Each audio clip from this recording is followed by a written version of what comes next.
Hey guys, this is Josh here from Trillium Wild Edibles, and today I want to do a book review on Foraging Your Roots, a reference guide to over 270 wild edible species in the eastern U.S. by John Carlier. This is a book that I got sent to me by the author, John. Seems like a very nice guy, and he put a lot of work into this book. And he wanted me to give this book a little review, look it over, and do a video on this book, so that way more people know about it. What I have here is the hardcover version, and there is also a softcover version as well, a paperback. Both of these books are going to be available on Amazon or are already available on Amazon.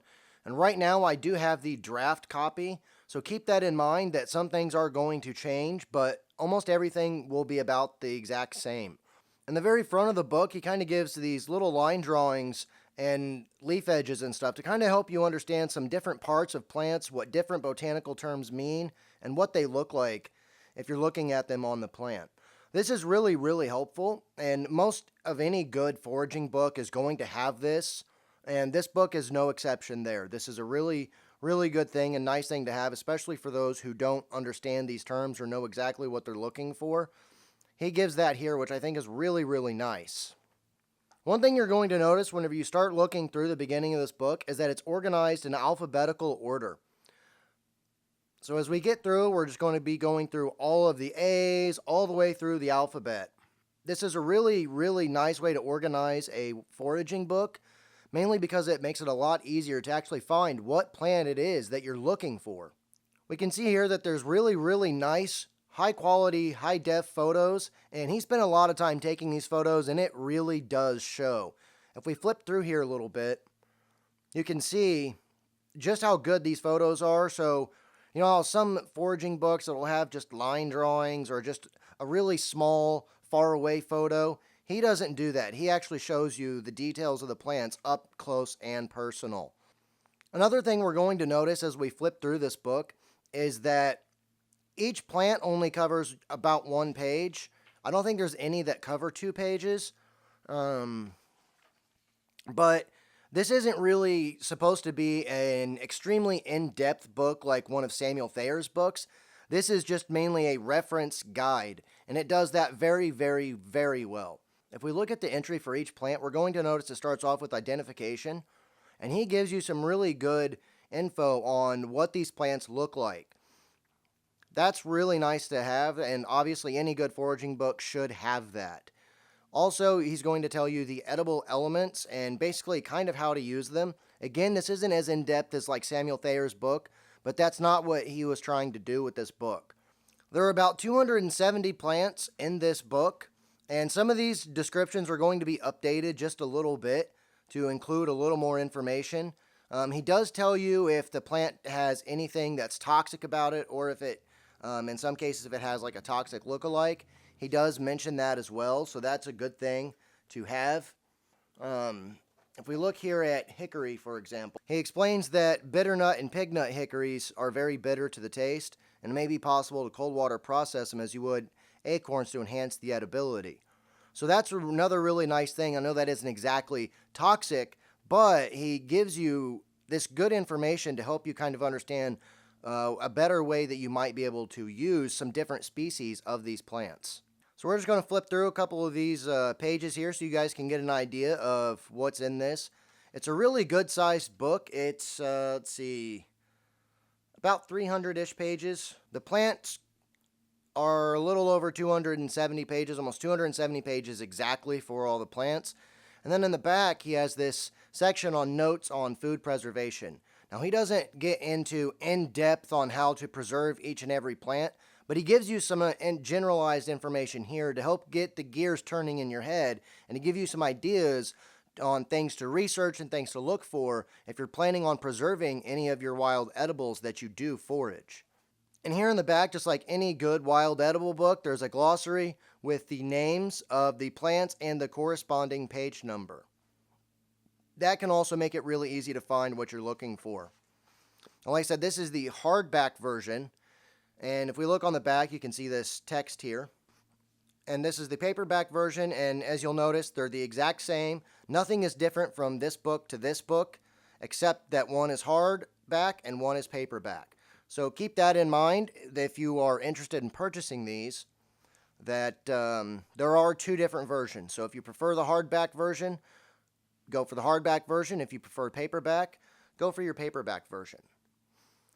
Another thing I wanted to talk about that he sent me that is also available with these books. It is being sold separately, but this is a really awesome idea, and I think he did an amazing job with it. And that is the Foraging Logbook.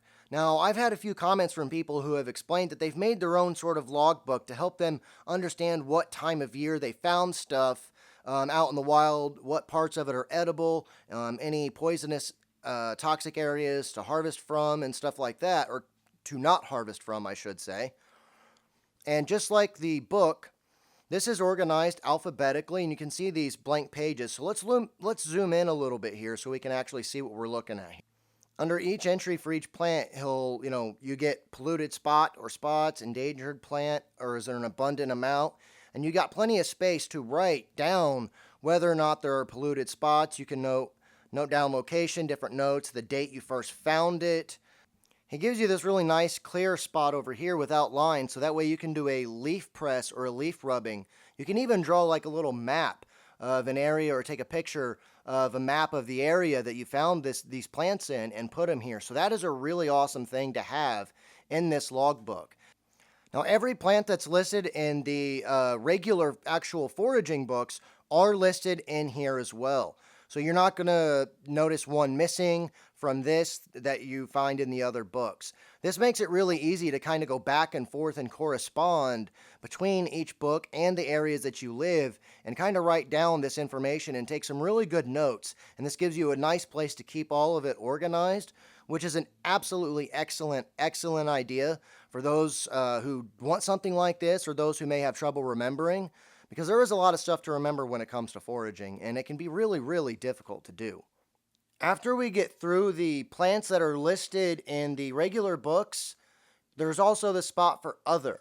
So you can also write down some other plants that you found that aren't covered in the books, and you can write them down here and give that same information, so that way you can reference your logbook later on all throughout the year and see what other different plants you have found.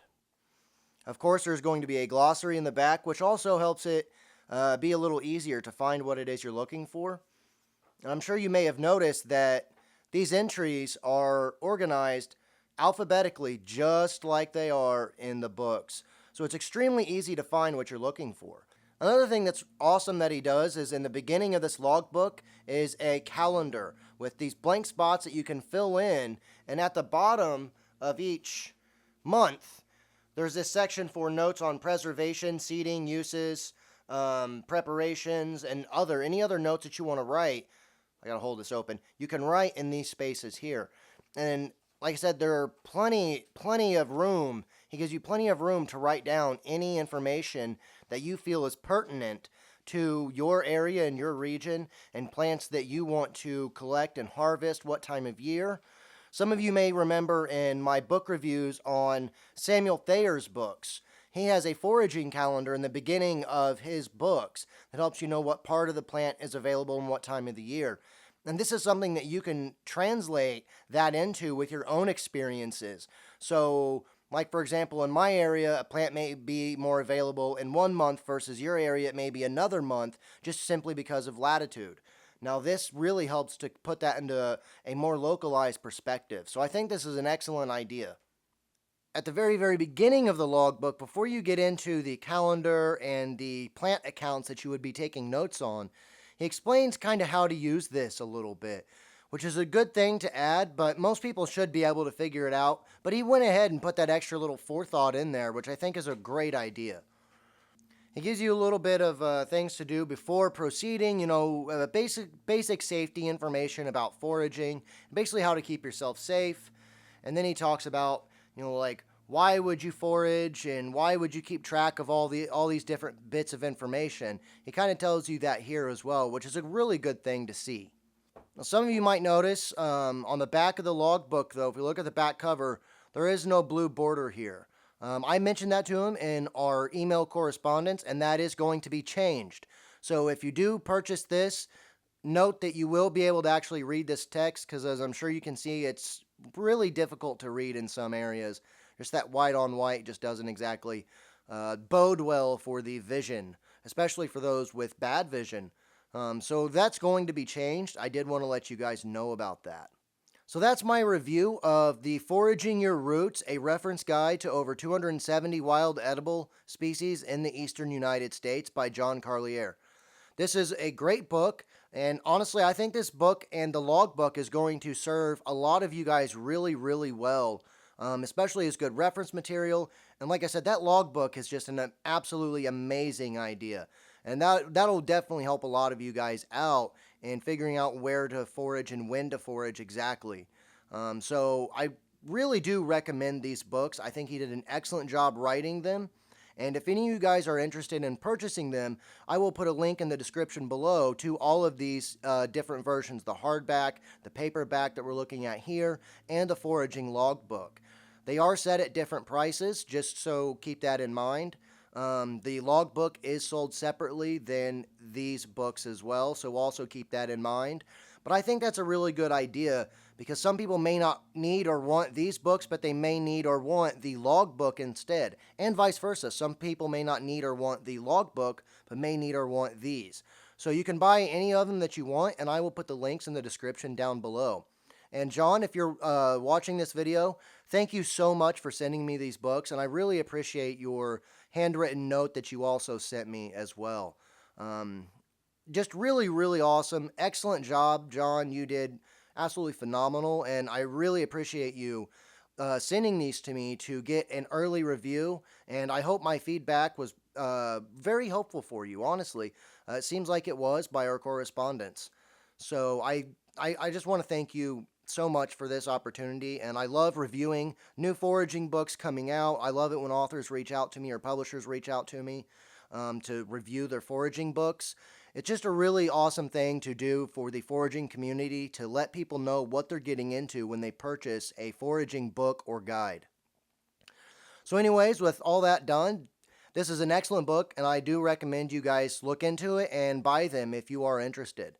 I thank all of you guys for watching this, and I thank you as well, John, for sending them to me. I will see you guys in the next one.